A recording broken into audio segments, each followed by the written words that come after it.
Assalamualaikum warahmatullahi wabarakatuh. Perkenalkan, nama saya Fenty Fitra Dewi, NIM 1715105011130 dari Fakultas Pertanian Universitas Jember. Di sini saya akan mempresentasikan terkait tentang kegiatan KKN yang saya lakukan selama 45 hari di Desa Bulu Jaran Lor, Kabupaten Probolinggo. Judul dari artikel saya yaitu pengembangan wirausaha tempe bersama KKN UNED di Desa Bulu Jaran Lor, Kabupaten Probolinggo. Latar belakang yaitu adanya pandemi COVID-19 yang telah terjadi selama beberapa bulan ini cukup berdampak buruk bagi semua sektor pekerjaan dan kegiatan.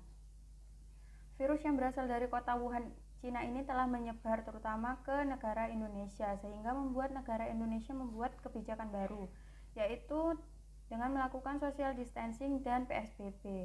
Penerapan social distancing ini mempunyai dampak yang baik dan buruk. Dampak baiknya yaitu dapat memutuskan mata rantai penyebaran COVID-19, akan tetapi untuk dampak buruknya yaitu menyebabkan penurunan dari sektor perekonomian. Pemberlakuan pembatasan sosial itu membuat wirausaha atau UMKM mengalami kerugian yang cukup banyak. Pendapatan yang didapat juga semakin dikit karena daya beli dari masyarakat yang semakin menurun, membuat wirausaha banyak memilih tidak berjualan atau bahkan gulung tikar.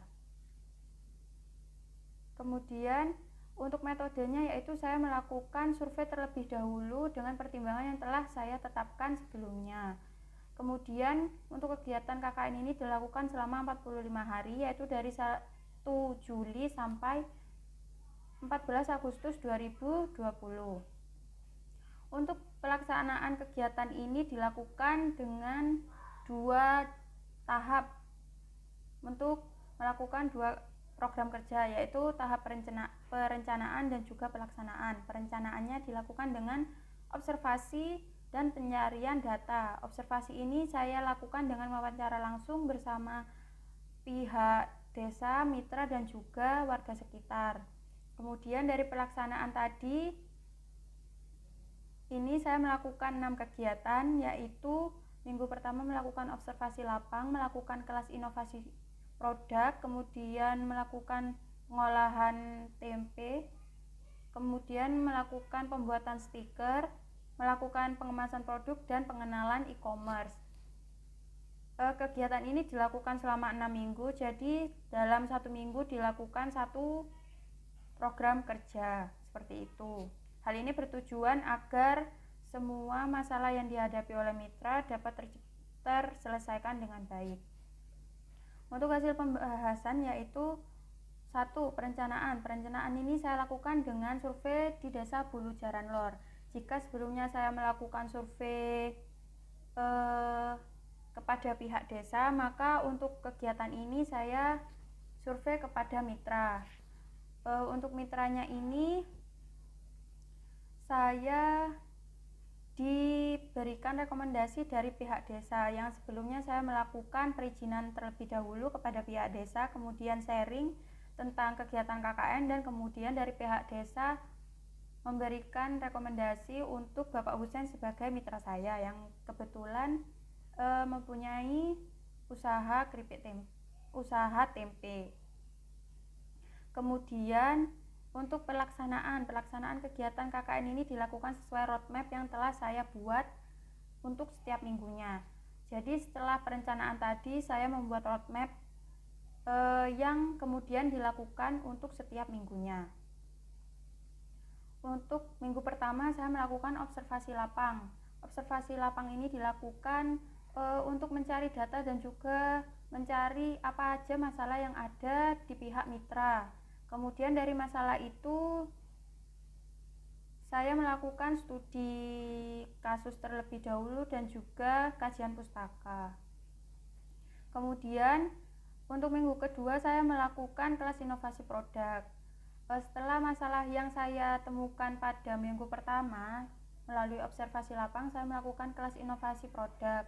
Hal ini bertujuan untuk memberikan wawasan kepada mitra tentang pentingnya sebuah inovasi produk, sehingga dari produk tempe yang tidak laku, yang menjadi masalah pada mitra ini dapat diolah menjadi tempe dengan nilai jual yang lebih tinggi dengan diolah kembali menjadi beberapa produk, misalnya kering tempe dan juga keripik tempe.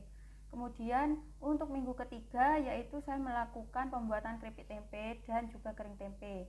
Pembuatan keripik tempe dan kering tempe ini terlebih dahulu saya diskusikan dengan pihak mitra.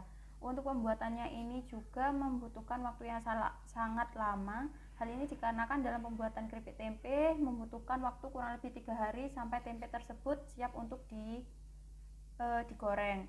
Kemudian untuk kering tempenya ini memerlukan bahan baku berupa tempe yang tidak laku. Jika misalnya tempenya laku pada hari itu, maka tidak dilakukan pembuatan kering tempe. Untuk pembuatan keripik tempe ini yaitu dengan menunggu selama 3 hari. Jadi bahan-bahan yang sebelumnya sudah disediakan dicampur, kemudian dicetak, kemudian didiamkan selama 3 hari. Baru setelah itu dipotong dan juga digoreng.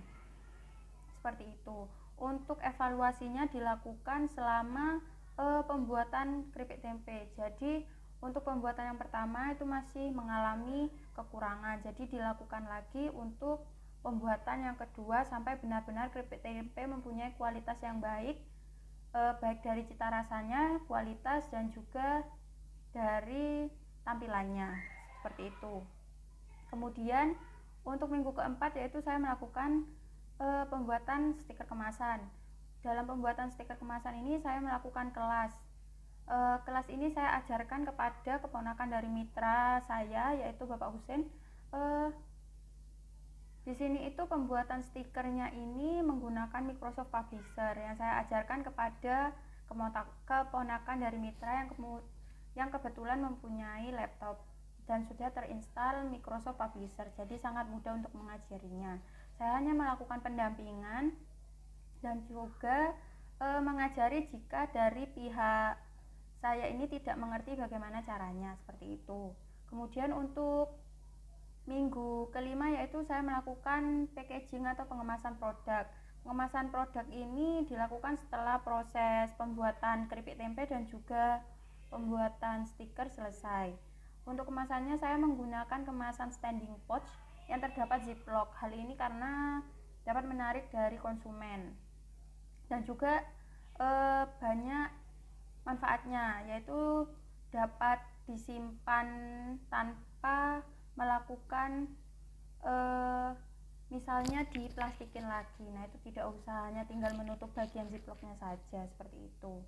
Kemudian minggu ke-6 saya melakukan pengenalan e-commerce dan promosi. Untuk pengenalan e-commerce ini saya hanya mengenalkan tentang Facebook dan WA. Untuk Shopee saya tidak mengajarkan karena keterbatasan dari pihak mitra juga dalam mengakses Shopee dan juga keterbatasan dari teknologi yang dimiliki oleh mitra. Untuk minggu ke-6 ini saya hanya membantu untuk mencarikan grup-grup WhatsApp yang ada di Probolinggo untuk membantu jual beli. Untuk grup yang ada di Facebook dari mitra saya sendiri itu sudah mempunyai grup tersendiri, jadi saya hanya memberikan bagaimana cara promosi dan memfoto produknya tersebut. Kemudian kesimpulan dari kegiatan ini yaitu kegiatan ini berjalan dengan sangat lancar dengan struktur yang telah saya buat, sehingga dari permasalahan mitra itu dapat dilakukan dengan baik dan juga dapat terselesaikan. Untuk sarannya semoga dari mitra itu dapat menjalankan apa yang telah dibuat bersama saya dan juga mitra sehingga dapat bertahan di pandemi ini, sehingga sesuai dengan tujuan dari kegiatan pandemi ini. Saya sampaikan terima kasih kepada Bapak Husin selaku mitra saya dan juga Eyang Iting yang selalu menemani saya ketika kegiatan KKN.